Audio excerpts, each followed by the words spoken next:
भदोही जिले के औराई में नरथुआ दुर्गा पूजा पंडाल में आग लगने की घटना ने हर किसी को झकझोर कर रख दिया। शाम करीब 8 बजे पूजा पंडाल में आरती का समय, काफ़ी भव्य रूप से सजाया गया पंडाल और चल रहे भक्ति कार्यक्रम की वजह से काफ़ी भीड़ थी। लगभग 200 से ज़्यादा की संख्या में श्रद्धालु भी मौजूद थे। ऐसे में अचानक शॉर्ट सर्किट की वजह से जैसे ही आग लगी तो किसी को कुछ समझ में नहीं आया। करीब 20 मिनट बाद दमकल के वाहन मौके पर पहुंचे। इधर झुलसे बच्चों और महिलाओं को अस्पताल ले जाने का सिलसिला शुरू हुआ। औराई के एम्बुलेंस कम पड़ने पर जिला और मंडल से एम्बुलेंस मंगाई गई। उसके बाद झुलसे लोगों को CHC Aurai, Surya trauma centre सहित अन्य निजी अस्पतालों में पहुंचाया गया। आग से झुलसे बच्चों की चीख सुनकर वहां मौजूद लोगों की आंखें नम हो गई।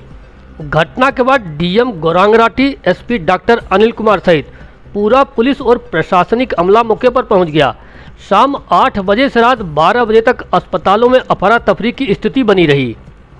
हादसे में झुलसे लोगों को इलाज के लिए BHU trauma centre, sir Sundarlal चिकित्सालय और कबीर चौरा स्थित मंडलीय अस्पताल में इलाज के लिए विशेष इमरजेंसी वार्ड और डॉक्टरों की टीम तैनात की गई। झुलसे लोगों को अस्पताल जल्द पहुंचाया जाए, इसके लिए पुलिस कमिश्नरेट के द्वारा लंका से लगायत कबीर चौरा तक ग्रीन कॉरिडोर बनाया गया।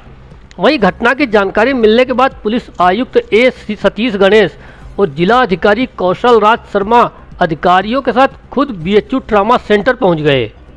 वहीं भदोही औराई मार्ग पर स्थित दुर्गा पंडाल में भीषण आग ने पूरे जिले को झकझोर कर रख दिया। घटना में आयोजन समिति की बड़ी लापरवाही सामने आ रही है। पंडाल स्तर पर चलने वाले शो में प्रोजेक्टर के माध्यम से धार्मिक कार्यक्रम दिखाए जा रहे थे। गुफा नुमा बने स्थल में आने जाने का सिर्फ एक ही रास्ता था। आग लगने के बाद अंदर भगदड़ मच गई। इससे कई महिलाएं और बच्चे गिर गए। आग तेजी से फैली और उसके चपेट में सभी आ गए। इस घटना में 64 लोग झुलस गए हैं। वहीं 5 लोगों की मृत्यु हो गई है, जिसमें 2 10 से 12 साल के बच्चे बताए जा रहे हैं। जनपद भदोही के कस्बा औराई में माता दुर्गा जी के पंडाल में एक अनफॉर्चुनेट घटना हुई। संभवतः किसी कारण से वहाँ आग लगी। इसके बारे में वहाँ के स्थानीय अधिकारी बेहतर बता पाएंगे। हम लोगों को ये सूचना कंट्रोल रूम के माध्यम से और वरिष्ठ अधिकारियों के माध्यम से प्राप्त हुई, जिस पे तत्काल वाराणसी कमिश्नरेट की पुलिस के द्वारा ग्रीन कॉरिडोर बनाया गया और जितने भी एम्बुलेंस से जो पेशेंट्स आ रहे हैं उनको BHU के बर्न वार्ड में सुगमता पूर्वक बिना विलंब के पहुंचाना हमारा उद्देश्य था। अब तक जो जानकारी हमें मिली है उसमें लगभग 21-22 पेशेंट्स यहां पहुंच चुके हैं। बहुत सारे अन्य पेशेंट्स भी अभी रास्ते में हैं। ये ऑपरेशन जो रेस्क्यू का है वो लगातार चल रहा है।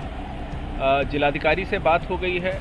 जनपद के अन्य अस्पताल जहां पे बर्न वार्ड्स हैं उनको भी अलर्ट पे कर दिया गया है और इस बात का पूरा प्रयास हम लोग कर रहे हैं कि जो ये दुखद घटना हुई है उसमें जनहानि कम से कम हो। माननीय मुख्यमंत्री जी की तरफ से भी इस प्रकार के निर्देश हैं कि वरिष्ठ अधिकारी इस पूरे ऑपरेशन को अपने देखरेख में संपादित कराएं और उसी के तहत आज हम लोग यहाँ पे उपस्थित हैं। यहाँ के जो सीनियर डॉक्टर्स हैं उनसे भी हम लोग लगातार संपर्क में हैं। जो आवश्यक मेडिसिन्स हैं और जो अन्य प्रकार की जो सुविधाएं पेशेंट और पेशेंट के तीमारदार को पहुंचानी है, इसके विषय में जिलाधिकारी वाराणसी से भी हम लोग लगातार संपर्क में बने हुए हैं और हमारा प्रयास है कि इसमें कम से कम लोगों की जनहानि हो और जो बाकी पेशेंट्स को जिस प्रकार का एक सुविधाएं मिलनी चाहिए वो सुविधाएं उनको समय से मिलती रहें।